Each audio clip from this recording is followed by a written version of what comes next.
listen to this podcast, or I'll gut you.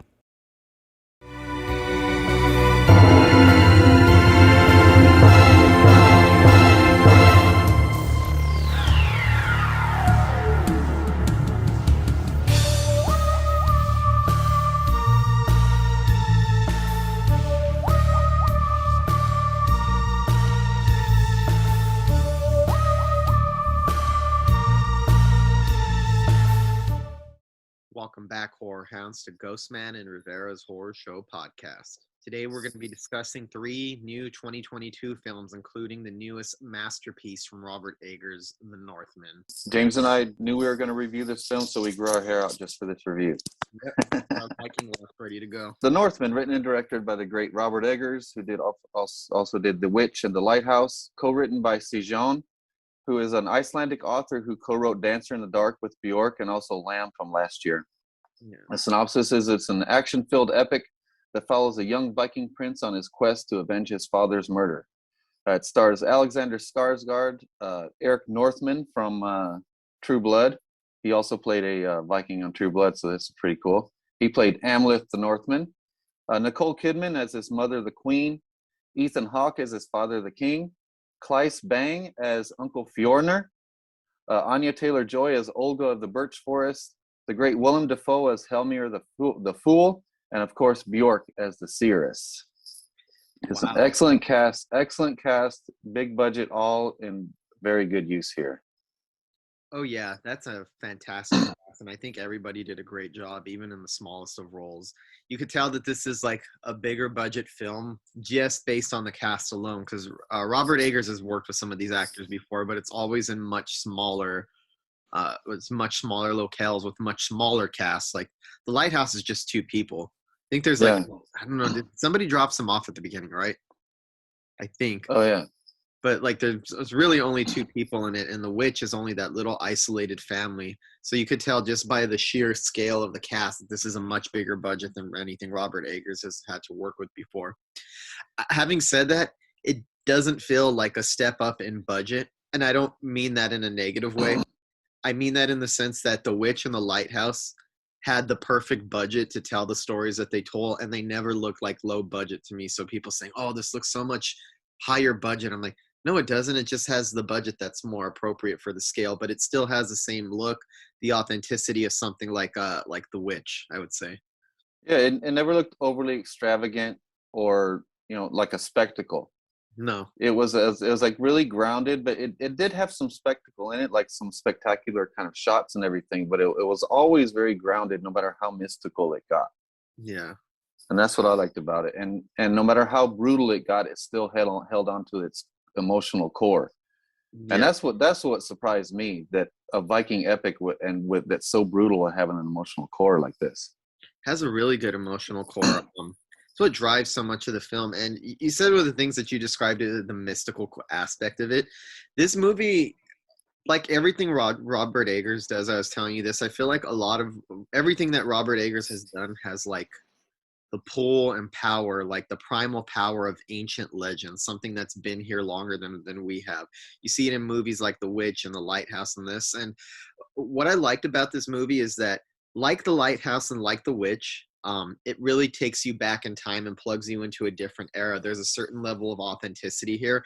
I know that since this is his most mainstream movie, he did have to change the language, so it's not as hardcore as being accurate to the language as his previous 2 films, but that's more of a product of having to make this more palatable for a wider audience. But other than that, it really dedicates to like its realism and its earthiness and its sense of grounded quality, so much so the spectacle never feels like spectacle. Like you said, it feels like a natural outgrowth of everything that's going on. And I would say the same thing about the mystical qualities and the more supernatural elements of the story. It treats all the old Viking legends and the Viking lore like it's every bit as real and grounded as their lifestyles and the violence and the rituals that they partake in. So the supernatural never feels like the supernatural. It feels like a natural extension of natural elements, almost like earth, air, fire, water, fate. And fate, that's another thing. Fate seems to be in the character. Like they live in a world where fate and mysticism and the supernatural is every bit as real as the physical and the what's the physical and the grounded. And I really love that quality. You never feel like you're like Robert Eggers is slipping into some kind of weird supernatural thing. It's almost like the opposite of The Witch, because The Witch felt like you were stepping into not The Witch. The Lighthouse to me felt like you were stepping into another plane of reality, like the Twilight Zone or somewhere that doesn't really exist. This feels like it's all real and it could have all have happened, despite some of the more spectacular things going on. Yeah, and just like with The Witch and The Lighthouse, this is another story that's well told over the years, hundreds of years through generations. These stories have been told, and at its core, it's a very simple story. But once he brings you in, he's very good at bringing you in the story and making you feel immersed in it. And then he starts throwing stuff at you that makes it original.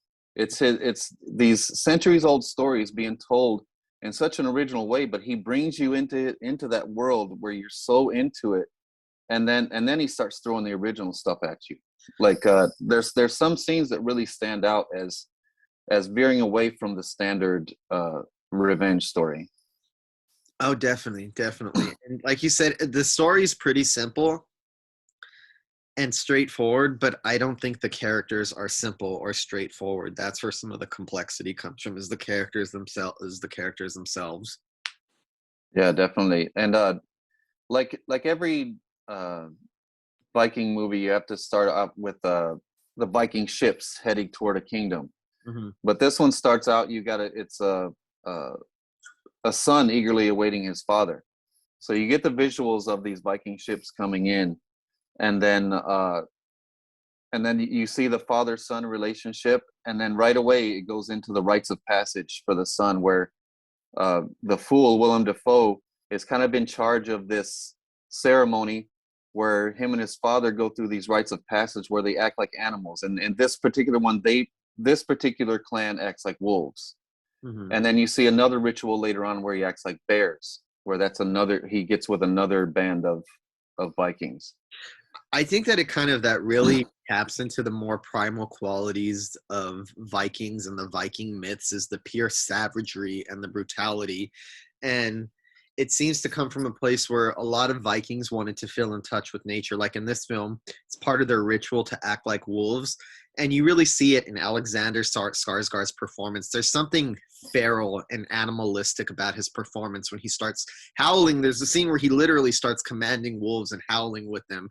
And there's another scene where I think it's a dog, I don't know, or a wolf that looks like a dog, where he scares the shit out of him just by looking at him and growling, this yapping, angry dog that just kind of, cries and skulks off after Alexander Skarsgård just like makes his little thrashing noises at it. And I love that about the performance, is that he doesn't always feel human. And I think one of the characters at some point refers to him as like an animal, and dressed up as a human, kind of like a human costume. And I think that's a perfect way to describe the performance. Obviously he does have human qualities and emotion in it, but you really get that sense of tapping into the more animal primal aspects of yourself. Well, I've seen a lot of people be dismissive of this movie because they say it's just a bunch of naked men screaming. And I could see how you could be dismissive of it like that if you're not connected with it. But if you connect with this movie, you see the animalistic nature of what he's displaying on screen. He's not just a man screaming. He's bringing every bit of emotion from his gut and just pushing it out. That must have been exhausting. It looked exhausting. The primal rage. And it's not just like that. You see other more animalistic elements in his performance, just the way that he walks and stalks across. Yeah, he's like all hunched over with his arms out. Anybody that comes in my way. He doesn't have, it's not very human the way that he walks. It is very animalistic. It looks like a freight train almost coming at you. And if you don't get out of the way, you're probably going to get fucked up really fast. Yeah, but it's very brutal like that, but it's also very spiritual. But he's driven by not only revenge to avenge his father's death, he's driven by his fate. Mm-hmm. And he's constantly reminded and jarred into being reminded what his fate is and to get back on track. And it starts with this ritual where he's acting like a wolf. and they eat shrooms and stuff. So like psychedelic trips and visions and stuff like that was a big part of their culture. Yeah. And it's really shown in this film. That's a big part of a lot of older cultures that kind of predate modern civilization. There was more of a spiritual quality to it. There was more psychedelics involved, and there was more connection to the land that you were part of. And I feel like that's something that's kind of like missing from humanity over the years. And obviously, Yeah. there's good reasons that it's missing, but this really takes you back to that time and like puts you in a different era of human society and civilization. And another thing I like about this is that the morality of this movie is not like morality as we know it. This movie plays by the morality of the time that it came in. So I've heard, like, I'm sure some people will say like, oh, what this promotes is problematic or wrong, and I've heard a couple of complaints, but not too many. But my only thing with that is this is a movie that is playing by the rules of the society that it came from. It's not a film about our society, so their version of morality is much more violent, it's much more twisted, it's more wrapped up in the belief of fate as a concept, fate as a real thing, not just as a concept, actually. And I kind of like that. It's almost like something like The Godfather. I would say The Godfather does the same thing. It doesn't apply the morality of the normal world to the film. It applies the morality of the world that the film is occupying, and I think that's pretty interesting. Well, much like a mob film, it's always another faction trying to take over yours. Mm-hmm. So every king is in constant threat of being taken over. Every king is in constant threat of becoming a slave. So they have to be prepared for it to be either be a regal king or be a lowly slave who. And by the way, Alexander Skarsgård was a badass slave. Oh yeah, he was, and I think there's that sense of danger that comes with the movie. Is that this comes from a more primitive form of society where laws were not as easily upheld in the same way that they are now. The way that we have a big government to regulate things, and there's a police force, and there's all kinds of different things that prevent you from doing that. But back in the day, you could literally assassinate the leader of somebody and just take over like that without much resistance or anything, because you lived in a different world, a world that was so much more dangerous. And that's what I get off the film. You feel like you're in a world where things are unsteady, and it's a very monstrous society, to be very clear. Like the society, what it does to people, it's a monstrous society that creates monsters. Alexander Skarsgård is a pure person. I guess not in the sense of our terms of our reality, but in the terms of what is going on in the movie. But it feels like this is a world that doesn't really have much room for innocence. It's not a world that allows innocence to flourish or thrive. It's a world where you have to be a little bit more amoral. It's a world where you have to touch into the more savage parts of the human self that we can kind of get away from now. But this is coming from a place in a society where that was not an option. It was very much a kill or be killed world that you lived in. Yeah, always, at all times. Mm-hmm. And I think you get it through some of the performances. And I have to say, my favorite performance in here is Nicole Kidman's. As much as I loved Alexander Skarsgård, as good as Willem Dafoe and Ethan Hawke and Anya Taylor-Joy. My God, I don't know. She's on fire. That girl is on fire right now. She is nothing but excellent, high quality, top tier stuff these days. I just love her choice in film and what she does. She's beautiful too, obviously. But I really think Nicole Kidman is the one that shocked me. Not because I don't think Nicole Kidman's a great actress. She's a great actress. She's always been a great actress. But I didn't expect her to steal so many of the scenes the way that she does in this movie. She has one particular monologue that left me with goosebumps, that left me with chills. And the way that she starts cackling like a demon at some point, there's something very creepy and unsettling about it. And her character is very complex. I actually had a hard time grasping what her motivations were because she seems so confusing. She comes across as like this big mess of contradictions of a woman who's obviously was taken away from her husband and conquered and her son killed, but she still dedicates very much to the new life of the husband who stole her. She has very conflicting emotions, and I don't think I understood her until you started like explaining to me after the movie. When you think about her life, she has been through nothing but a series of traumatic kidnappings. She lived one life, and then she was brutally kidnapped and taken away by a king. and then he was taken away again. And then Alexander Skarsgård wants to do it again when he plots revenge. And you could get just the sense that she is a woman who is adapted to living in a world that doesn't respect women, that takes women as property and as prizes, and that she does the best she can to fit in with the society that she's living in. And it kind of warps her. It turns her into a monster. She does very despicable things, and she encourages the king to be more violent and brutal and vicious than he would have been without her influence. There's one particular scene of bloodshed with the slaves that would not have happened if it was not for her character. And like I said, she's a monster, but when you start to think about the circumstances of her life, it makes sense that she's a monster. This is a monstrous society that makes monsters out of everybody. Like when Fiona was reduced to a crying, blubbering mess. Mm-hmm. She was the first one right in front of all of his men were gathered around, and he was a blubbering mess because of the tragedy that had happened to him. And she rushed past all the men, and she grabbed him by the shoulder and said, "You be a man. You stand up and be a man, and you get these people back for this. Don't just sit there and cry." Yeah, and don't cry in front of your inferiors. Yeah. Yeah.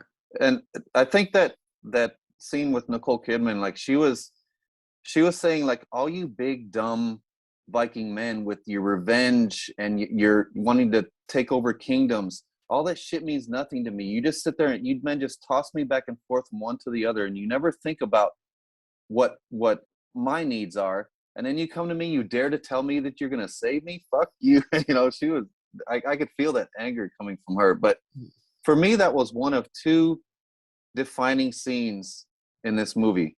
The first defining scene for me, I don't know if you'll agree with me, not just because of how impressive it was, that big one-shot invasion. Oh, that scene was incredible. That's just fantastic filmmaking right there. That's just so impressive.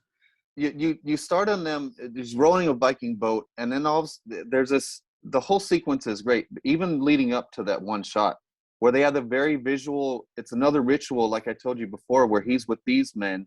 So he does a bear ritual. So he's still an animal, but he's acting like a bear this time. And it's a very cool ritual. And then that ritual goes right into the one shot where he climbs an entire stone wall with his hatchet, gets over the wall, just tearing through men like a beast, just like ripping them apart and tearing them off their horses. And then he gets this one guy and just rips his neck off, like bites his neck and his jaw right here, and just rips a chunk out, and he just howls, and that's the end of the shot. That is like a borderline zombie attack right there, the way he jumps on a guy and just like bites and rips his meat out from his jaw and his neck. Yeah. But for me, the defining moment is after you're all impressed with that huge one-shot thing, and he's standing there soaked in blood from all his victims that he just killed, and then the camera slowly goes on him, and it dollies past him. And as it dollies past him, it shows that the rest of his men are burning a hut full of women and children. And he's standing there with his back turned to it, completely oblivious that that's what they're doing, because that's not what he was there for. Mm-hmm. He was there to conquer these men that was in his way. And once he conquered those men, he was not interested in this raping and pillaging like the rest of the Vikings were. And that's another thing that I find interesting about this movie. It really outlines the morality of the world that these people are occupying. Because it seems like he would be a noble person who would care about these people and all these women and children who are burning in the hut. But you realize that he doesn't.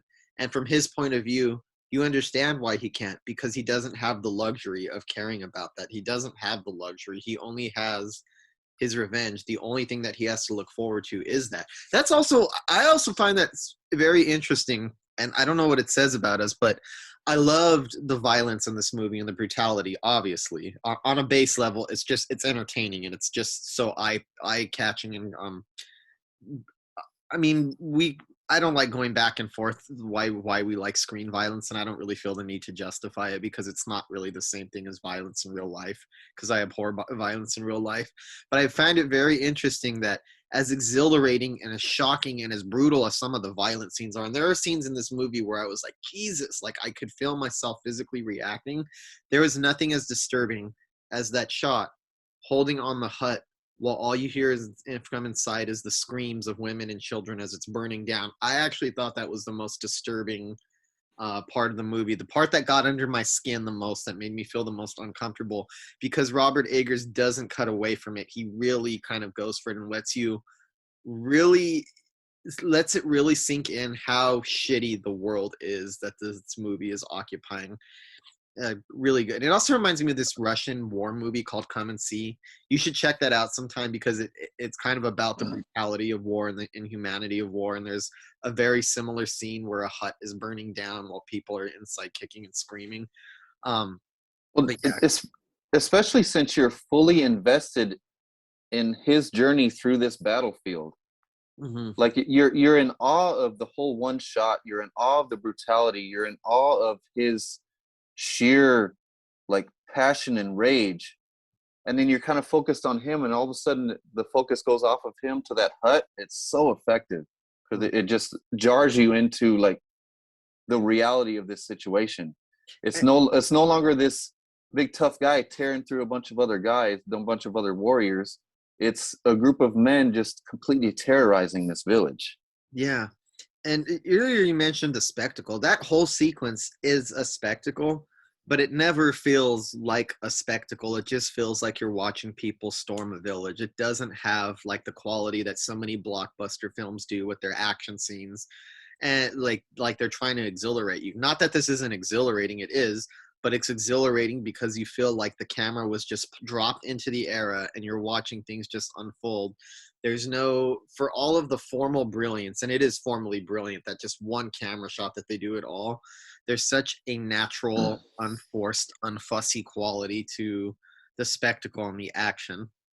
Yeah, and how great was it, this big spectacular one shot, brutal shot, and then that emotional punch at the end of it, and then night falls and everything gets quiet, and then he wanders into the hut of Cirrus, of Bjork. That scene is and it goes into this whole other, because the first scene you seen with a lot of visuals, they were inside of his head, but they were mushroom induced visuals. Mm-hmm. But here it's just sorcery induced visuals, like showing him his fate. Yeah. And some people said that we didn't get enough Bjork, but I thought her whole speech, the visuals of it, the way it kind of switched the visuals and then it switched back to her talking, I thought the whole thing was really effective. I felt like I got a big dose of Bjork, and she was awesome. As a fan of weird shit, I love that scene. Her costume is the most visually striking thing in the movie. That costume is... Yeah, this one. There you go. And that's only a hint of it. That's just what you see in the background on Mike's camera. Is that visual. It has like her costume as a whole, when you see it, it looks simultaneously modern in a way, but very primal, almost fancy, but tribal. I don't know how to describe it. It seems so out of place of time, the costume that she's wearing in that scene. It seems like it could either be from this time or our time, if that makes sense. Like a modern costume trying to imitate Viking days, or a really old costume. There's something about it that feels very timeless and strange. And she only has one scene, but goddamn, it's a really creepy, strange scene, and it really grabs your attention. It's a very Bjork scene. Of course, she would appear in this movie. Yeah, and they're in Iceland at the time, and she has that thick Icelandic accent. She does that whispering and the rolling of R's that she does. It's just mesmerizing. In a movie that's already mesmerizing, they get an actress that's actually a singer that kind of lulls you into this trance once again. I know some people wanted to see some more Bjork, but I think she's great in the scene. Like, it's a very crucial role. It's one of those roles where it's small, but it's crucial and it's important, and you can't really remove it from the movie because it would lose so much. It would lose so much of its story value. But people got to remember, Bjork did not have a good time doing Dancer in the Dark. Yeah, Lars von Trier, and her performance in that movie is phenomenal, but it came at a cost. She was actually really suffering on set. So I don't know if you can expect to see Bjork return to these full-on roles, or like a leading lady role. It just seemed like it took too much out of her. In fact, she made it sound like she would never do that again. So I was surprised that she even appeared in this at all. yeah, because it was a lot of stress for her, and not nearly as fulfilling as playing music. Mm-hmm. So it was nothing but frustration and heartache for her because she was constantly butting heads with Lars von Trier. And But she was, I hear that about so many people who work with Lars von oh Trier. yeah, but she's a perfect match with Robert Eggers here. And what another thing that was effective to me about that scene, this is one of a couple times, including Anya Taylor-Joy, where the Northman runs into people who kind of help him along his journey, or at least point him in the right direction, but they're people that he just conquered. Mm-hmm. So it shows almost the righteousness of his journey, because these people are able to see that he's not there to conquer them. He's not there to terrorize them like the other people that are with him are. They see what his singular vision is, and they kind of help him and push him in that direction. I thought that was really effective. Yeah. That the people that he was conquering were constantly helping him.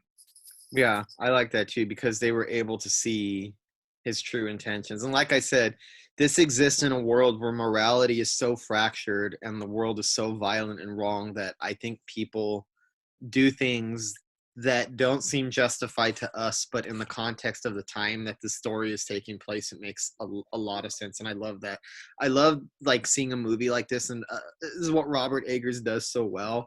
He's so good at taking the audience, isolating them from modern society and what we're used to, and plugging us into a different world that doesn't really operate by the rules that we're used to operating by. And I love that quality about his movies, and I'm so stoked about what he's going to do with his Nosferatu remake, knowing that Oh that's yeah, his next film. I love that he just specializes in these period pieces, and I know a lot of people want to see Robert Eggers do something modern, but why? Who cares? You have Ari Aster for yeah. that. It's kind of feel like, then go watch Ari Aster if you want to see like a Robert Eggers kind of movie within modern time. That's what Ari Aster's for. Yeah, he was asked if he would ever do a movie that was in modern times. He just said, no, thank you. And why would you want it? But you can tell he's right at home with these old stories like this. Mm-hmm. But that dog that you mentioned before, I think I forgot to look it up, but I think it's a prairie dog. A It looks prairie like dog. it looks like some type of jackal or something, but it's smaller. It's this Mhm. weird looking little thing. But right after the scene with soon after the scene with the Cirrus, you go right into the scene where this little prairie dog is like staring at him, and then it kind of leads him into the cave where the fool's head is at. Mm-hmm. And he has this conversation with this severed head of the fool with white eyes. And that's another really surreal scene in a whole different way than the previous scene with the Cirrus. Mm-hmm. So you get a whole other prophesized type of scene, Mm-hmm. but in a completely different way, completely different dynamic. But this one turns into what I call is this weapon is the shit montage. So it's actually telling him the weapon that he was prophesied to use in his revenge. And Willem Dafoe does the best, like, this sword was forged in the heat of the Yeah. the volcano and shit like that. But they have these in Game of Thrones and every medieval type of Storytelling. movie or storytelling like this. But this one was particularly awesome, especially with the like that weird mindset that puts you in, because you're kind of surprised that the fool is dead, that his head is sitting there, and then all of a sudden the camera focuses on the head and you start hearing Willem Dafoe's voice. It's weird. Oh, I love that. I love that quality about all of Robert Eggers movies. That really ancient myth quality, that kind of primal. I don't know what it is about some of these more ancient supernatural myths. They feel so much more earthy than modern than how the supernatural is portrayed in modern times. I feel like in most movies, especially horror movies, the supernatural seems to come from a completely other place. It seems like it's invading our world, like it's a disturbance, like the presence of it is a disturbance to our reality, experiencing the supernatural. And in Robert Eggers films, it just feels like, no, that's part of the world that you live in. And I kind of Yeah. love that quality. It never feels separate from, it never feels like an intrusion or separate from what he's trying to achieve. And it never undercuts any of the realism of his movies either. That really bone deep authenticity that he strives for is really impressive. Well, what about this one especially fantastical scene? I wanted to get your thoughts on this. What do you think about the scene when the Northman goes to get his weapon and he ends up fighting the sword owner? What do you think that means? Do you think he was fighting the sword's owner in his soul, or is that just something he envisioned that he was fighting that guy? Based on how this movie goes, I feel like that just how this movie operates, I feel like he was having a battle of their souls at the moment. It looks like it's actually unfolding when it happens and it goes back. I don't think it's just in his head, only because this is not that kind of film. I don't think Robert Eggers is treating the supernatural like a psychological phenomenon. I think he's like really putting investing in that aspect as if it's every bit as realistic as everything else. So I do think that that is meant to signify his soul doing battle with the original owner of the sword. I don't think anything in here that you see supernatural. I don't think any of it's imagined or psychological. That makes sense because when he first snaps out of it and he sees the guy sitting there still with the body, the skeleton sitting there with the sword, he has a surprised look on his face, like he's just as surprised that we are that wasn't real right now. See, that means to him, he really did experience what just happened on screen.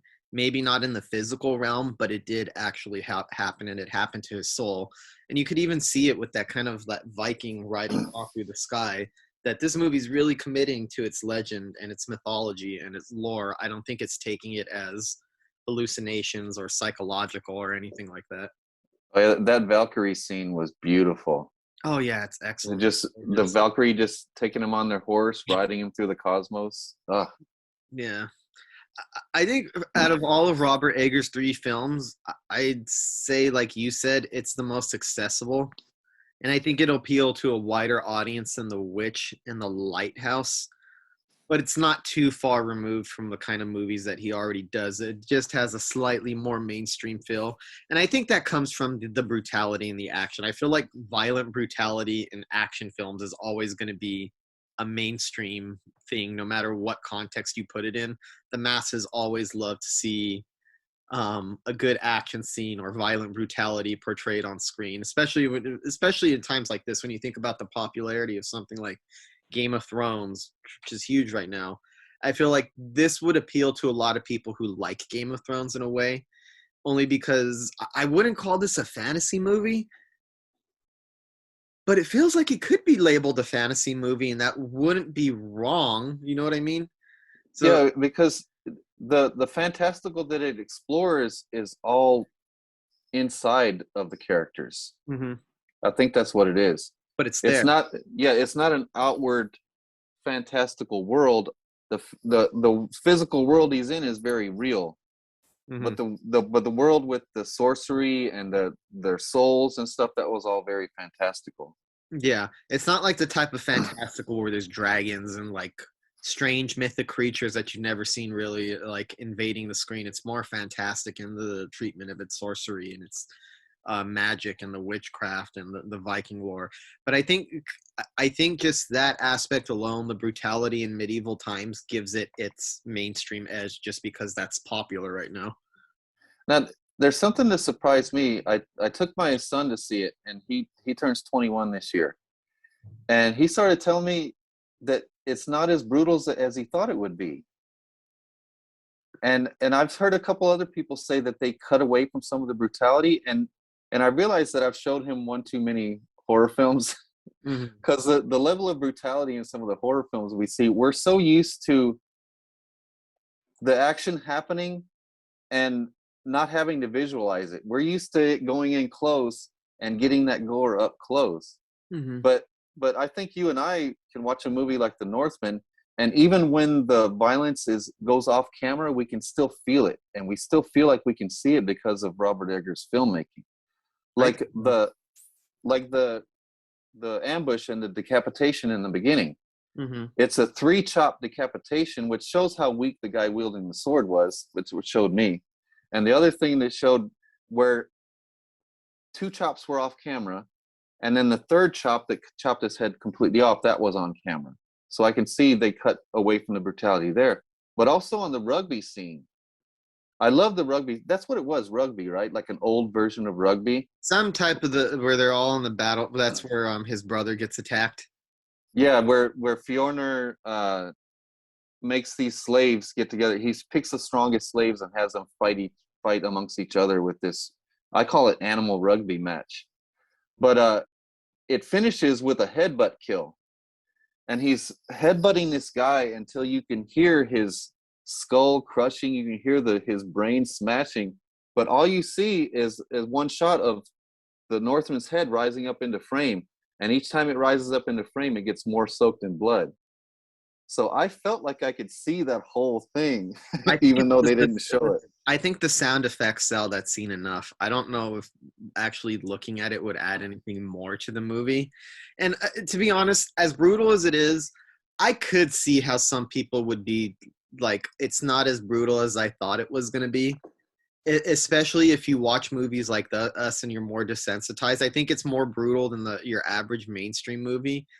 But I don't think it's gratuitous. I think that's what it comes down to. I think people were expecting something a little bit more gratuitous with this violence, because I think even Game of Thrones have scenes where they're doing battle and it really gets violent. It's very gratuitous. I don't think there's anything gratuitous in here, and I think that's what people expected out of it. So even though I wasn't thinking that, oh, this is not as violent as I expected, I expected this to be a lot more brutal. I could see how some people would think that it's less violent than it is, though. I think it was as brutal as it needed to be to tell the story. Mm-hmm. Because in any more brutality, I mean, it still had the brutality. It's just that a lot of the gore was off screen. You know what? And I think if it would have shown that gore, it would have become all about that. I think a lot of the mainstream defines these type of period pieces, these like taking you way back with like Mel Gibson kind of films. And you think about a movie like The Passion of the Christ, or what's the other one, Apocalypto.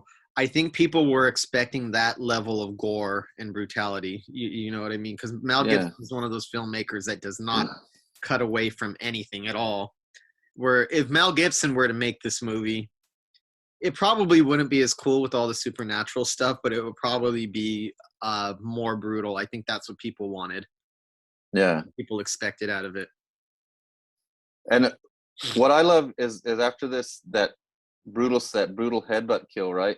And it's a pivotal scene because it kind of gets the Northman closer to his target. So right after that, you get this beautiful, to me, it's another one of the greatest scenes of the movie for me. I love the singing and dancing performance around the fire. Like after, the Northman saved his son and they kind of praised him and everything, and everybody was kind of partying. I love the singing and dancing performance, especially that main singer that comes up and sings. She sings that old world in that old world kind of yodeling way. Mm-hmm. So entertained by that. And it also speaks to the immersive nature of the film, because I felt like I was in that time sitting around the fire, entertained by bards.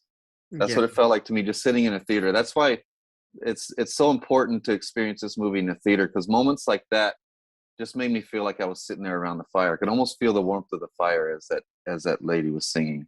It was so cool. Oh yeah, this is definitely a big screen experience. I know a lot of people these days, even people who love movies, I've ever seen people who love movies say they'll only venture out for like tentpole movies or something that's really worth it. And some people don't deem this, they'd rather go see a superhero movie or whatever. I'm like, this is every bit a big screen experience as any Marvel movie that has come out in recent years. So please don't use that excuse. Go see this on a big screen. It's going to be impressive on a regular screen, on any screen. I'm not saying that it won't, but I guarantee you there's going to be a lot of people who wait it out, who watch this at home. When it's over, there's going to be a lot of people going, damn, I should have went to go see this in a theater. I guarantee you that will happen to you if you watch this at home. Yeah. The next scene that really got me, I love the sex scene in the woods between Anya Taylor-Joy and the Northman. I thought it was tender. It's sexy. It's hot.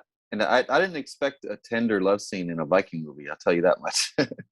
But, he's gentle. And then they have this nice conversation. And this is another defining moment of the movie where they kind of agree to torment the uncle together. Mm-hmm. And then it goes into a little bit more of a fantastical part where they're using sorcery to drive the uncle crazy. I loved all that where he kills a whole group of men and impales their body parts on a wall, and then they make all the dogs in the village attack all the soldiers. Mm-hmm. I thought that was really cool. Yeah.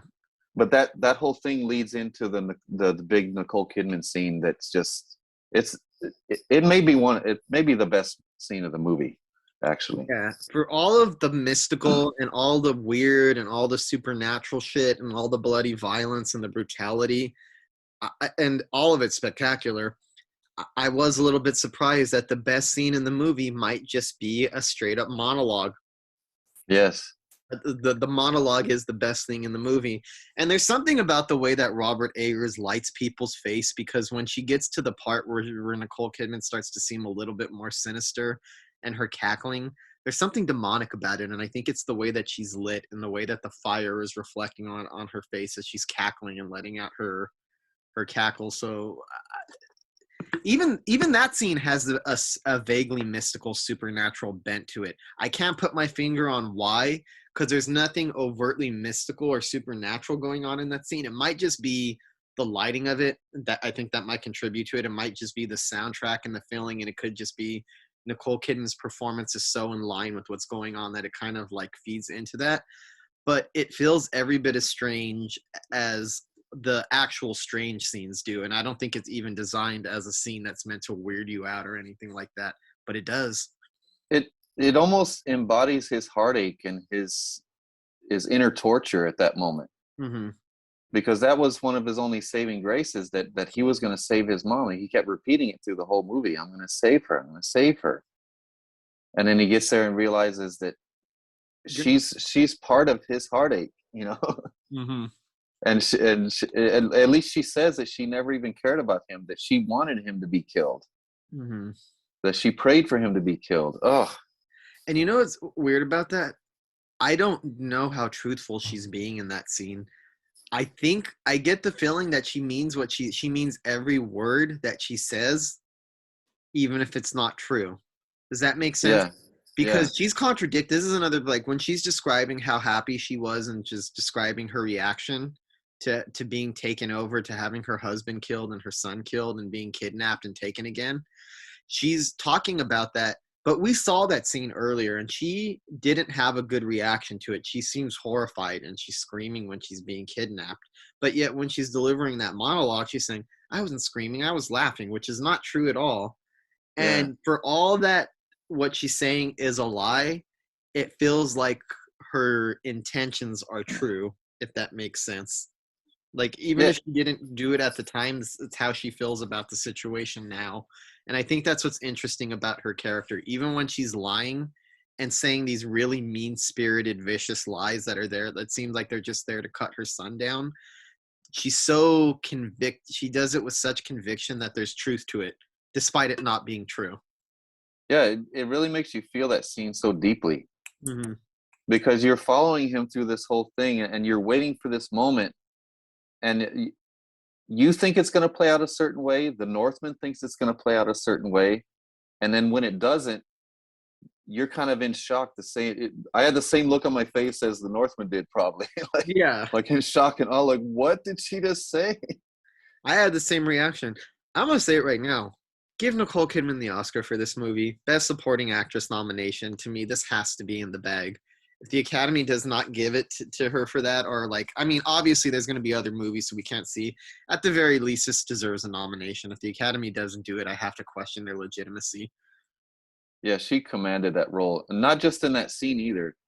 Like Several scenes. That's just her, like, her standout scene. That's like that would be like her Oscar reel scene. If you were to show that in an award show, it would be that speech that she's delivering. But like, really, I think it's an award worthy performance. And she had a presence throughout the whole movie. Mm-hmm. And then after that scene, her presence became so heavy after that. Mm-hmm. And she was so larger than life after that to me. And she was almost scary when you seen her come on screen. And what I found very interesting about her character too, and this is why it's hard to understand her motivations, she comes to the king, her current husband, who kidnapped her from her previous husband, and she tells him, that Amleth is here and that you need to find him. But she makes him work for it. She doesn't tell him who he is. She doesn't say that she talked to him or she knows for sure. She makes him work for it. And I don't understand that, because I thought, if she's trying to help him, why doesn't she say it's this person? But it's like she wants him to engage in savagery and brutality to figure it out on his own. Maybe that's his way of preparing her for who he's going to fight against, that he has to get more in that mode. But I also found that kind of interesting too. She seemed fully committed and on his side, but she wouldn't do as much as I thought as she would to help him. And maybe almost playing them against each other and may the best man win or something. I get that quality too. And it's nothing but contradictions with her, because as scary as she is in that scene when she's telling Amleth her son off and like kind of like making him feel like shit and making him feel like it almost feels like his whole childhood and his life was a lie, because he spent his life dedicated to this idea. He's going to avenge his father and he's going to save his mother. Then he realizes that's not what he's actually doing at all. And after her scene of her like saying that your revenge means absolutely nothing to me, she does some weird incestuous shit with him, and you get the feeling that she would commit to him every bit as much as she's committed to her current husband and her previous husband before that. If he decided to carry out his revenge and was successful with it, he would be her loyal queen, which is kind of gross in a weird way, because that kind of adds this other incestuous layer going on, and her embrace of being conquered in that moment. That really creeped me out, is the fact that she doesn't give a shit about his revenge, but will freely admit that I'll commit to it every bit as much if you're successful in it as I've committed to the previous relationship and the relationship I did with your father before he kidnapped me as well. That was what was weird about it. Yeah, and I also think that she was mocking him in that moment, but she was also serious, I think. Yeah, she was mocking him, but telling him, if you are the victor, you'll be my king, and then kisses him in a way that a mother should not be kissing her son, in a very intimate way, and then leaves off with her cackling, and you could see that he's confused. Her emotion and her psychology is very complex and very difficult to understand. It's nothing but contradictions. And then even by the end, she's trying to kill Amleth, and harm comes to her, and she seems happy about it. She's grateful. Yeah. So strange stuff. And did you notice after that scene with her, that look on his face? He was that little boy from the beginning again in that moment. Mm-hmm.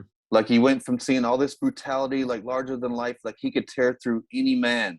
Mm-hmm. And then that one little moment with his mom, and he's a little scared little boy again. Yeah, reduced him. Yeah. Mm-hmm. It made him wonder, like, is this even a righteous quest that I'm on? Mm-hmm. Was I wrong the whole time? You know, Kind of throws all these doubts come flooding in. Yeah.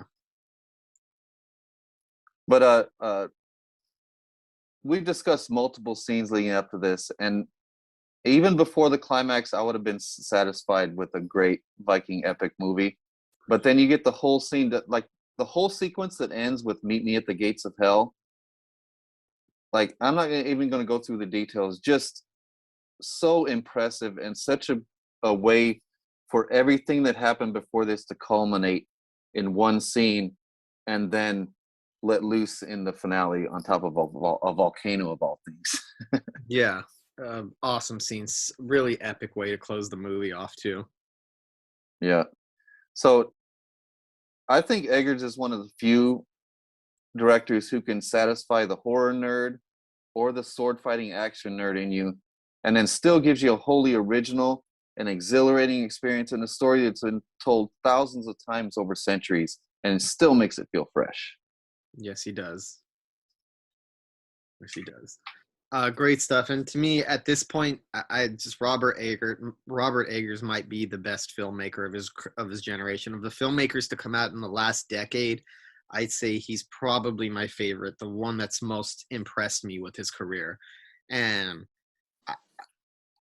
to make it so early, he's only 38 years old. So at this point in his career, he's made 3 films, and they're all fantastic. He is on a roll. He's one of the greatest of modern day filmmaking, not just of horror, but just of filmmaking in general. And this isn't a horror movie, obviously, but it's going to appeal to horror film fans because of the brutality, the violence, the weird supernatural elements that are really, really creepy. And of course, he's going to be making his return to horror with his next film, Nosferatu.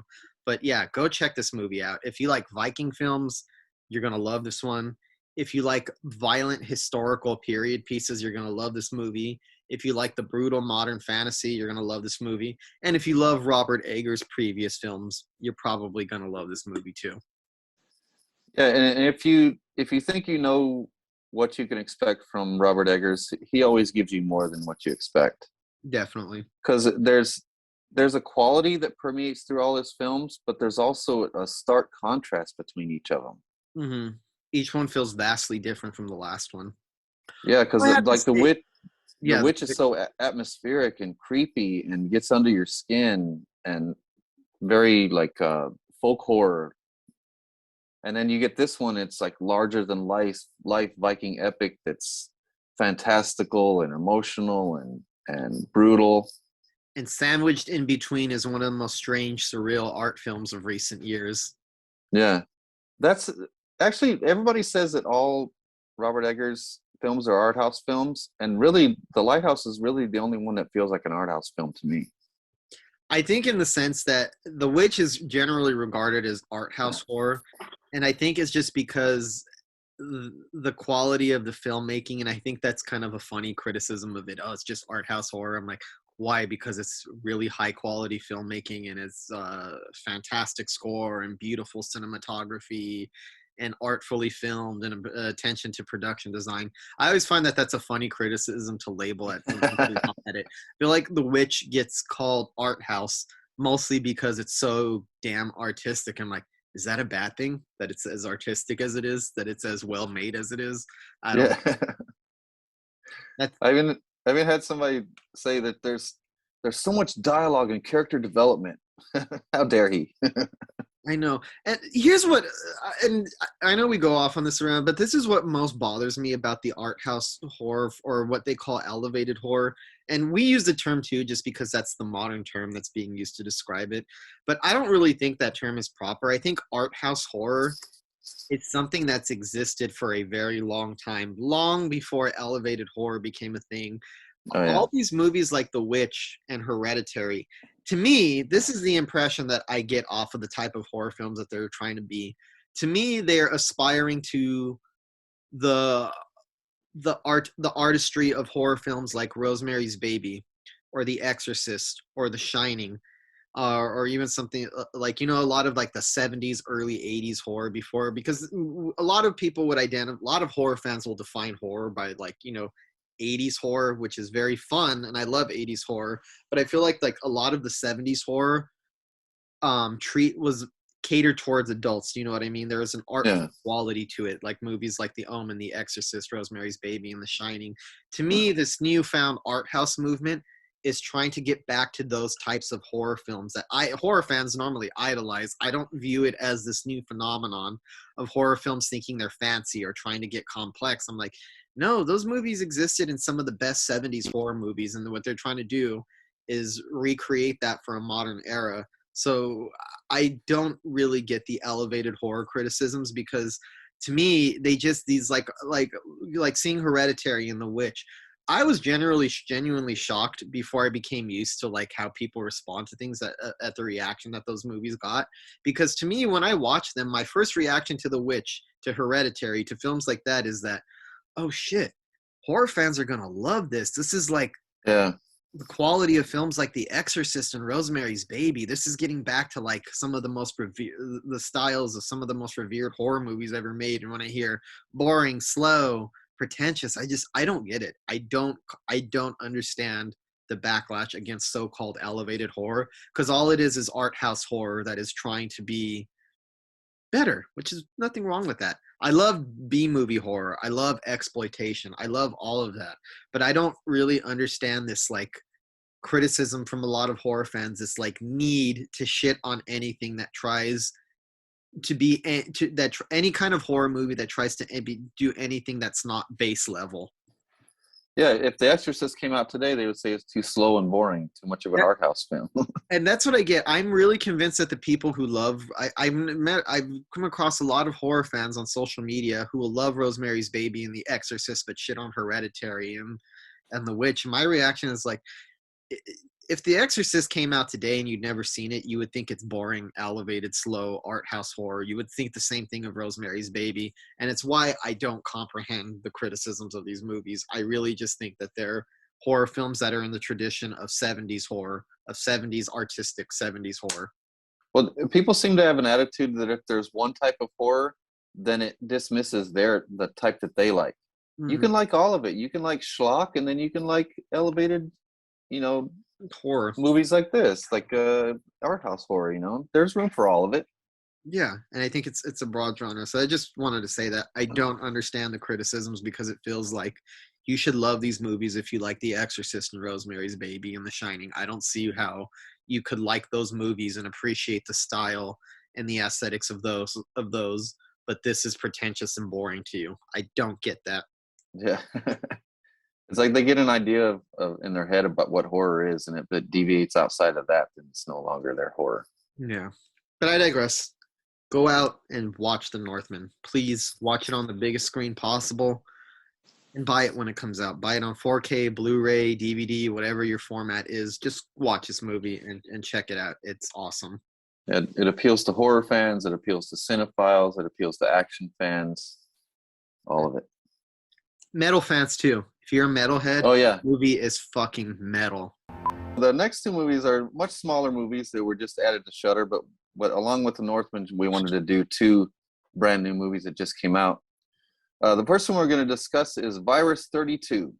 This one's directed by Gustavo Hernandez. He did the original Silent House in 2010. I saw the remake with Elizabeth Olsen, which is really good. So after seeing this, I need to go back and see the original Silent House. But it's kind of gimmicky where it's all one shot, but it's a really good movie. And he also came up with the story idea based on he came up with the story based on the idea by Huma Fadi. And it stars the main standout in this is Paula Silva.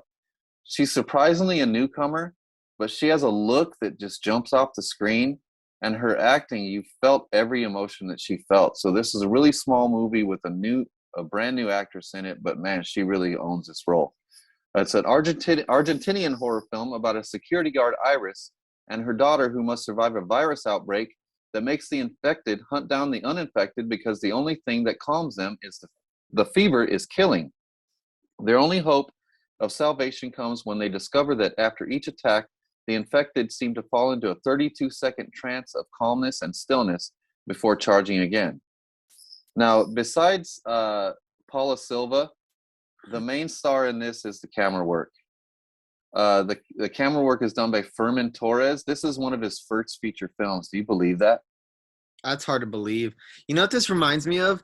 This almost seems like the kind of movie that the characters in One Cut of the Dead were trying to make. Yeah. If they committed to it just being all-out zombie, took out some of the quirkiness, obviously, took out some of the quirkiness and just committed to being all-out zombie with that style of camera work and moving, you'd probably get something like this, like Virus 32. Yeah, and it has these really long takes that were reminiscent for me of Silent House. So I can see how he's comfortable with that kind of long take, kind of orchestrating those shots like that. And he does really well. I was impressed with almost every single camera shot. Yeah. Now, it's not the most original movie in the world. We've seen a lot of movies like this, like 28 Days Later. It's a lot like 28 Days Later. But there's enough great camera work, and there's a few fresh ideas thrown in there where it ultimately ends up being a good movie. I agree. I have like this same feeling about both of the movies that we're going to be talking about now, is they're nothing particularly original, and I feel like we've seen this movie a dozen times before. We've seen movies like this. You're going to be able to predict a lot of what goes on in this movie, and the zombie genre is such a thing. I wouldn't say it's played out, but it is kind of reaching the point of oversaturation with all the different zombie movies we get. This manages to feel fresh, just by tweaking things just slightly enough for the sake of the film to work. Yeah, we've seen this movie before, but have you ever seen it shot like this? No, I'll give you that. We actually have never seen it shot like that. It's usually like horror. These types of zombie films usually have a slightly more shaky cam quality to it. There's more like that's what you expect from this type of zombie movie. This one says, well, instead of doing that, we're going to make this a little bit more elegant. We're going to do a lot of long takes and a lot of gliding over characters, and it creates kind of a hypnotic feel. I love good camera work, and I love a roving camera. I'm a sucker for that. I feel like my judgment goes down a little bit when I see a camera moving all over the place. Yeah. And it's just little touches here and there that make it just enough to feel a little fresh. I'm not going to say like it doesn't reinvent the wheel of the zombie movie, and you've definitely seen it before, but it has just enough fresh little qualities to keep it entertaining through the whole runtime. Well, one of the things I liked is the location. It's an abandoned rec center, and it makes for a great atmosphere where it's like there's a bunch of wide open spaces, but there's also a bunch of little small spaces she gets into, and all of it feels claustrophobic, even when she's in the wide open spaces, because it's the camera work that kind of shoves you back into feeling claustrophobic, even when the spaces open up into these wide rooms and high ceilings. Mm-hmm. And then throughout the whole thing, it's basically the genesis of the outbreak. So I always like a movie where there's an outbreak or something like this, and your main character is completely caught unaware. So you're aware that there's a virus going on around her, but she's not yet. She just keeps seeing strange things. And then all of a sudden, when it's painfully clear that there's a virus and she's fighting for her life, it's a really gradual evolution into that. And along the way, we get a glimpse of her broken life and how heartbreaking her past is. And it brings us into the story of her survival and trying to get to her little girl. And you really feel her struggle the whole time. I think that's what helps the movie is the emotion. And even if the movie isn't original, the lead character's story is compelling and it's more layered than you would expect. And there's an interesting history that makes the dramatic conflict of trying to get back to her daughter in the midst of this zombie chaos a little bit more touching, and that's just enough to make it feel different. That just enough to make it feel different enough that it doesn't feel like a repeat. Yeah. Well, for me, I don't know if you agree with me, but it seemed like for every unoriginal trope where it's very recognizable, even to some of the music swells sounded like 28 Days Later, where you're like, that's very unoriginal. I've very seen that before. And then they'll throw in something original on top of that. It mostly works for me, but sometimes it tends to feel like they're stroking these tropes a little too much just so they can throw in another twist to make it different. Mm-hmm. I kind of understand doing that, though. It didn't make it bad. It's just something I noticed where, all right, you're just throwing in that little difference right there. Just to see the people writing these films and intentionally going for the cliche, and you can almost see the screenwriter behind this going, we're going to do the cliche, but we're going to do this and throw the audience off balance, which is cool. That's an admirable thing you do. That's what you should do with cliches.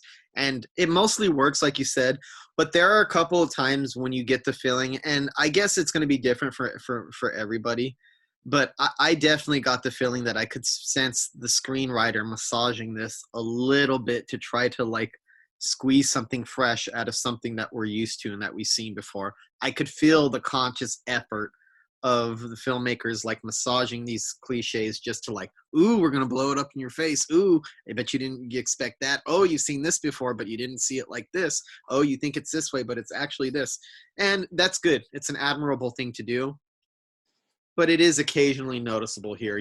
The seams start to show, I'd say, a little bit where you start to get the feeling that you're aware of the game that the filmmakers are playing with the audience.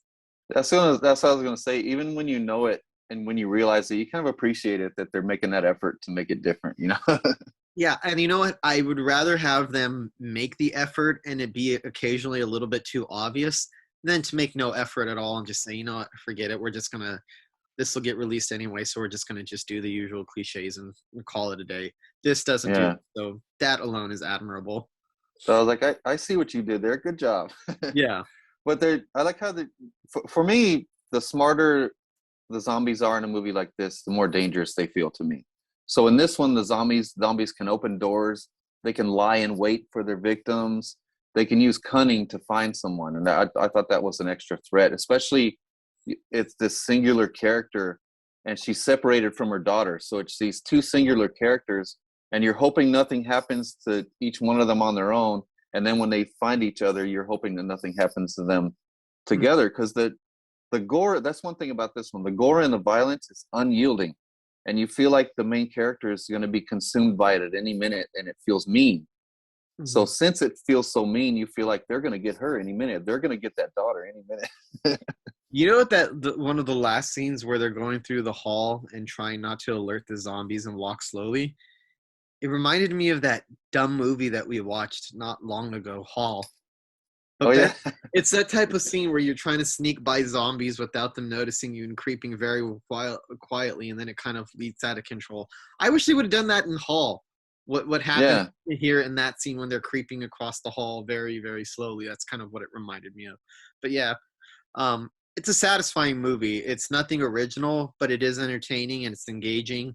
And it has enough surprises in store to keep you engaged. And it does enough stuff with its camera work and some of its filmmaking to feel a little bit different and to kind of impress you.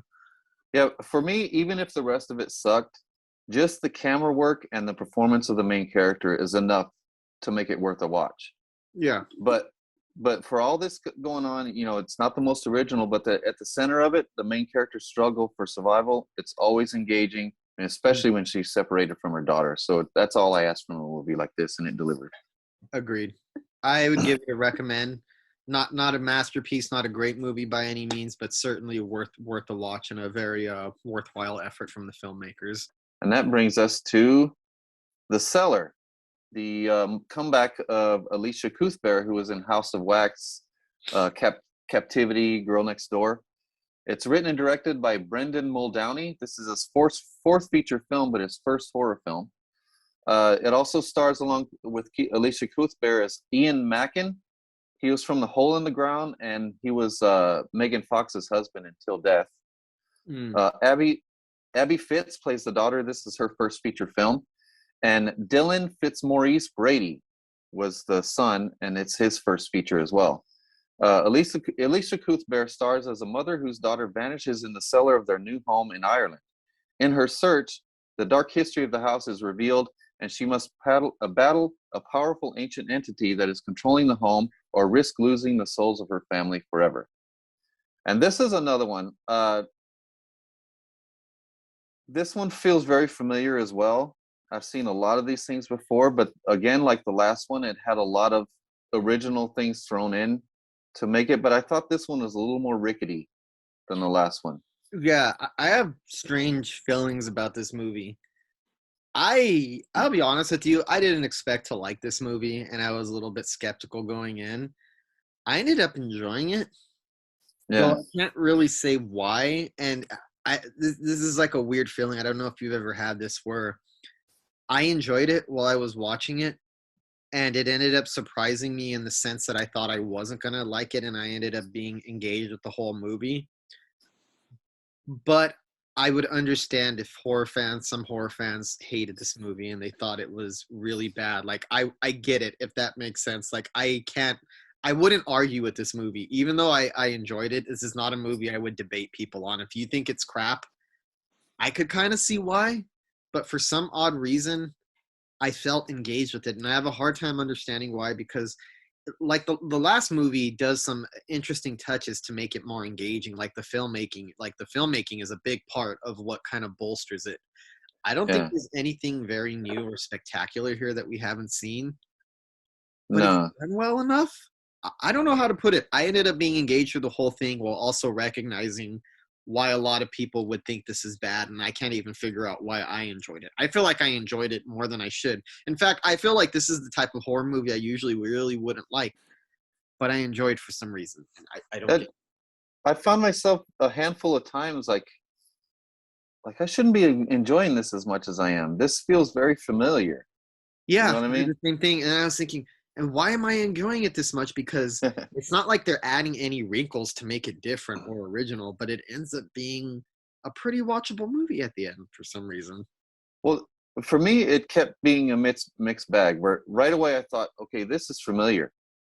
especially the horror tropes were very familiar in the beginning. So because of that, I was more engaged in the family drama instead of these horror tropes, and so it was working for me mostly because of Elisha Cuthbert. Mm-hmm. Her performance is the best in the whole movie, I think. I agree. And then you get her rebel brat daughter is locked in the cellar, and like, oh ho hum, they move into this new house, and oh surprise, the bratty daughter's locked in the cellar. And oh, it was cool that they found an old phonograph, but yeah, they found an old antique in their old house. I've seen this before, but it's what comes out of the phonograph that makes it intriguing. And suddenly we're in the middle of math equations that are carved all over the house. I'm like, okay, this is fresh. Okay, I'll be honest, maybe that's what it was. I found the whole mathematical equation aspect of the story engaging, and it's like a movie that might have lost me at some point, but the math element was enough to get me intrigued. And I feel dumb even saying that. I'm like, but there's math in it, but I don't know. I feel stupid saying this because I can't feel. I'm like, does that really make it better? I don't know, but it engaged me. I found the mathematical equations interesting. I'm always somebody I'm not very good at math. I suck at math, but I have an admiration of math because math is like the key to existence. There's so much in math. You see so many different patterns in terms of life, and you could figure out so many different things that it makes sense that if we were to tap into something otherworldly, math would be the means by which we would figure it out. So I kind of appreciated that. I thought that was a really cool angle, and I'm pretty sure that's been done before in some movies before, the idea of math doing that. But math is the key to unlocking different dimensions. It's the key to unlocking a lot of science. Science is so based in math, and so much about what we've learned about our species and about evolution. So many different sciences are all because of math. And I find math fascinating because it's a universal code that we had to figure out. The patterns in math always existed before we even understood math as a concept. It's almost amazing that human beings figured out math and were able to use it to solve a lot of problems. And I guess I was just interested in that element. I liked that math was what led into the supernatural in this. I liked that I wouldn't say it's grounded, but it feels grounded enough. Like that's a really good angle into the supernatural that you don't really just see. I think that's what's cool about it. In most supernatural horror, any form of pragmatism or I guess more scientific elements are usually more dismissed as like, that's not going to help you here. This is way beyond your comprehension. Whereas this movie says, no, math is the key, and understanding science is the key to what's going to lead you into this other dimension. It's going to make you understand the supernatural elements in the story. And I thought that was refreshing in a kind of way. I don't know if you agree with me. Because mathematics permeates throughout our existence and our universe since the beginning of time. Yeah. So that's kind of articulated in this, and you don't see it articulated a whole lot, especially in a movie that's so filled with tropes like this. Yeah. I would feel that the regular trope to do in a supernatural horror film to be like this is to have the science come in and then have the science be completely powerless in the face of all. But this one is like, no, you have to think, and it's a scientist who kind of unlocked the supernatural in this and kind of opened the world to another dimension. So that was engaging to me. I like that element of the story. And there were even scenes where in the middle of the scene, I would be not liking it in the beginning of the scene. By the time the scene ended, I'd be loving it. Like the daughter on the stairs scene. First of all, I liked, like I said before, I liked the whole family drama dynamic. So I liked the rebellious daughter calling the mom at work and bugging her at work, and she's in an important meeting, to talk to her about how scared she is of this house. So then she's talking to her, trying to get her to go down the stairs and check the electricity. So then it's already annoying already that this tough daughter is taking forever to walk down these stairs. Like, I thought you were so tough. Why are you scared to walk down every step? And then it's taking forever. And she's counting the steps as she goes down. I was like, oh my God, come on. This is taking too long. It's too cliched. I was like, oh, geez. And then she keeps counting, and then she reaches the bottom, and then she keeps counting. She gets to the last step, and then she continues counting. Then I was like, oh, shit, this is awesome. Yeah, I see what you mean. That started off as kind of a cliche and then kind of went somewhere interesting. There's something else I picked on. I'm not really sure how committed the movie is to this angle of the story, but it seems to brush against it a few times. This movie addresses the fact that her daughter is bullied and she's not aware, and you realize that the parents are not as active or as present in the lives of their kids as they should be, that they're very preoccupied with work, and you realize that her daughter's being bullied and a lot of her self-esteem is being destroyed, but she also works at a job in a type of marketing job where she's basically figuring out ways exploiting teenage girls' insecurities and weakness, and the kind of vicious competition that goes into like female adolescence of not being beautiful enough, or that kind of competition. Her job feeds into that, and it kind of creates the type of bullies that her daughter has to experience. And I don't think she's so disinterested from her kid's life. I mean, it's nice that she, like, interrupts her meeting and all, but it seems to be this unawareness that her daughter is suffering from the type of culture that her job actually perpetuates. And I don't think the movie is like in love with that angle, but I did think that was an interesting thing that it touched on. I don't know if you noticed that she works in a job that feeds into the type of toxicity that her daughter is suffering under. Yeah, she seems to care about being the best mom that she can, but there's also things that she seems oblivious of that her daughter's rebelling against. Yeah. That kind of makes sense. But it had another frustrating trope that's one of the most frustrating horror tropes for me, is the stupid fucking husband not believing his wife no matter what happens. The wife is telling him what's going on. He gives nothing that she says any validity, even though she's clearly intelligent from the beginning. She's strong-willed. She's a professional woman. Mm-hmm. And he will not believe her. He will not even give anything she says any validity or respect. And then he culminates this stupid trope by going behind her back. And what is the first thing he does when he sees that something's strange?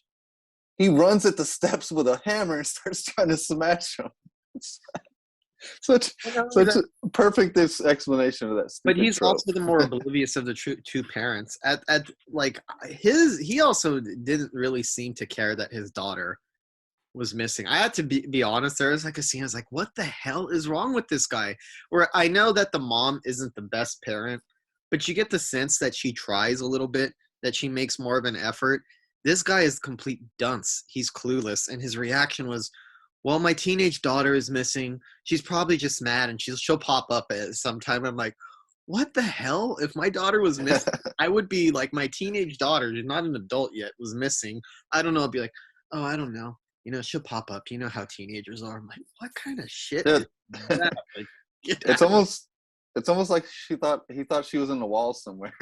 Oh yeah, she just disappeared into the walls or whatever. And like his reactions to it were way too casual and almost oblivious to the point. It's like, well, we got to worry about work and we got to worry about this. You realize he doesn't really care about anything beyond his own personal life. And I feel like his wife has that problem too. Not as bad. There's more glimmers of humanity in her. The husband is just ridiculous in this movie. Although I'll give him credit, when he realizes what's happening is supernatural in nature, he commits to that, and he commits to it once it gets to a certain point in the movie.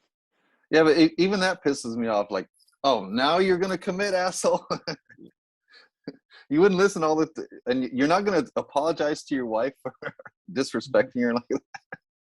But the mom had some dumb decisions too, because you're like, she's painted as a strong, intelligent woman, right? Her daughter's missing. She knows that something sinister and supernatural is at fault.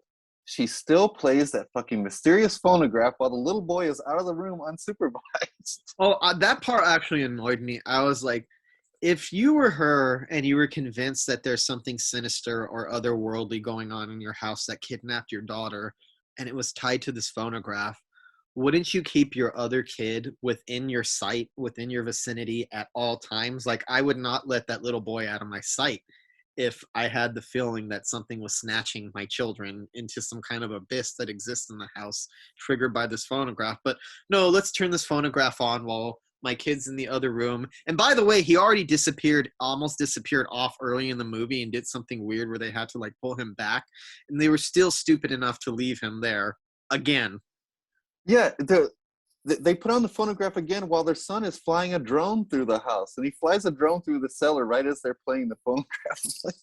That was I think it made it worse is that they already knew that their son could get snatched away, and they already had a scene where they had to pull him back where it almost happened, and they still don't seem to register. Oh, this just played the phonograph again, and dumb. So yeah, there's some just like idiotic decision making in this movie.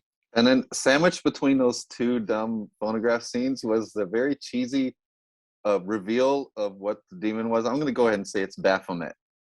Mm-hmm. And I'm like, it's very cheesy computer graphics during the research reveal that it's Baphomet. So that turned me off already.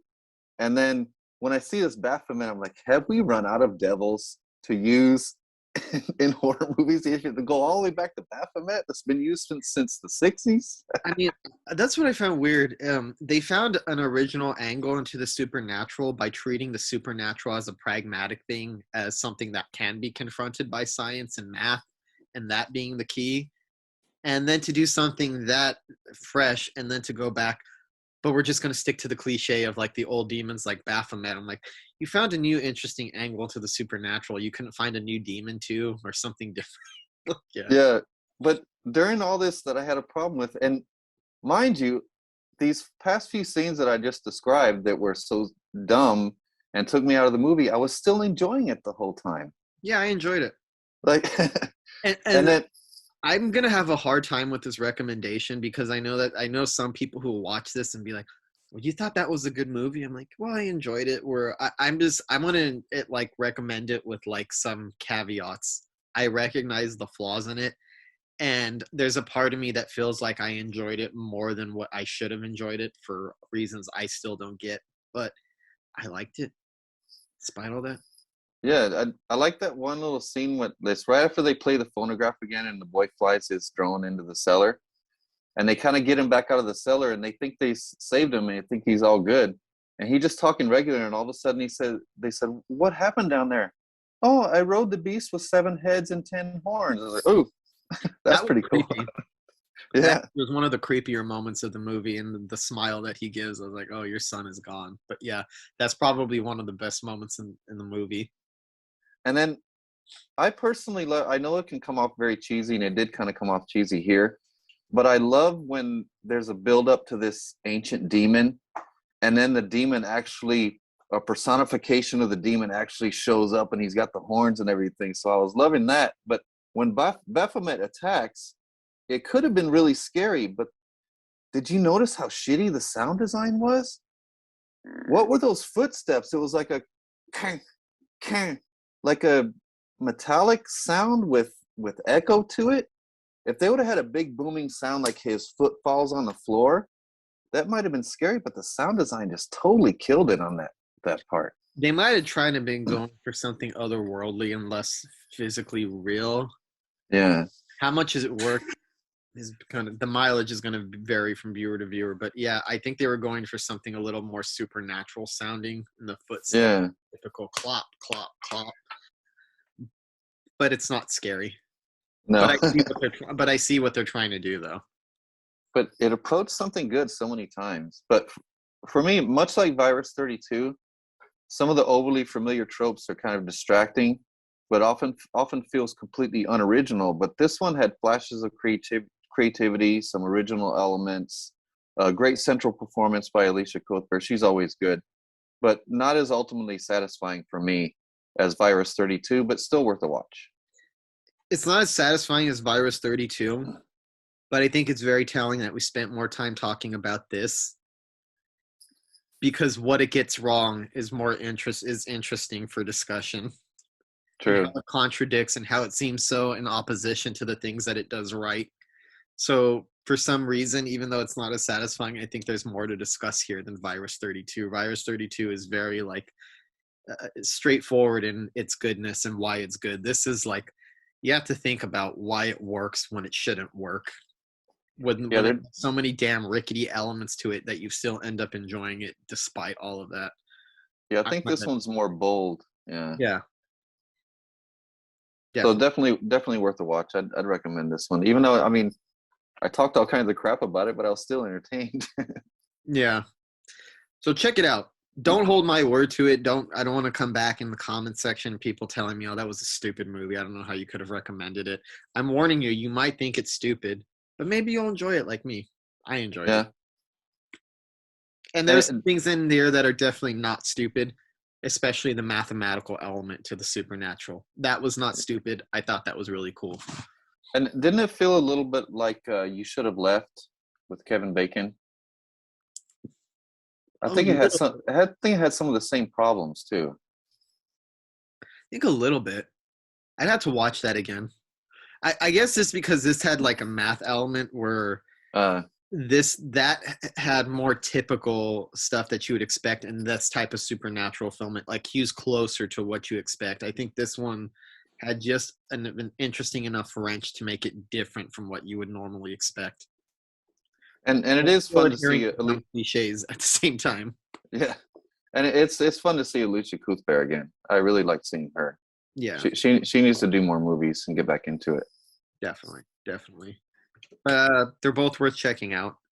Yeah, so check them out. They're available on Shudder. They're both brand new movies, both 2022 horror. And I'd recommend them both to varying degrees, but none of them gets my full wholehearted endorsement the way that the Northman does. Please go see the Northman. Yeah, same here. There's a world better than the other two. Yeah, a whole different level of filmmaking for sure. For sure. But to be fair, it's a level of filmmaking that is unrealistic for every movie to be that good. Yeah. Yeah.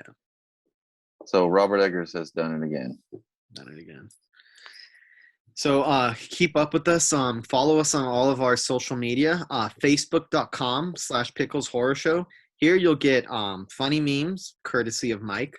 You're going to get updates and news on whatever's going on in the world of horror at any given time. You're going to get updates with the projects we're currently working on with The Dead Place, which we're crowdfunding and is going to be going into production sometime this year. And also with Pay Up, which we're working on a distribution deal at this time. So keep up with us on Facebook.com/Pickers Horror Show. That's the best way to get all of the information on all of our filmmaking endeavors, the podcast, general horror movie news, and just some funny horror memes from time to time. Follow us on Instagram also. We also have a lot of information there. And follow us on TikTok, which is where we cut up a lot of podcast clips, or I go on and I ask questions and try to engage with our audience. The TikTok is at Horror Show Official. And what's the Instagram again? The Horror Show Pictures. The Horror Show Pictures, Instagram.com. Yeah, and check back often because a lot of things are happening now. We got the release of Pay Up coming up very soon, so we're going to be announcing that. And then we're in the middle of our first round of casting for The Dead Place coming up. Mm-hmm. So we got some big casting news coming up. One of them is a huge name that everybody's going to be really excited about. So stay tuned and we'll let you know everything that's going on with The Dead Place. We're working on like 150 submissions right now just in the first round. Till next week, folks. Happy horror.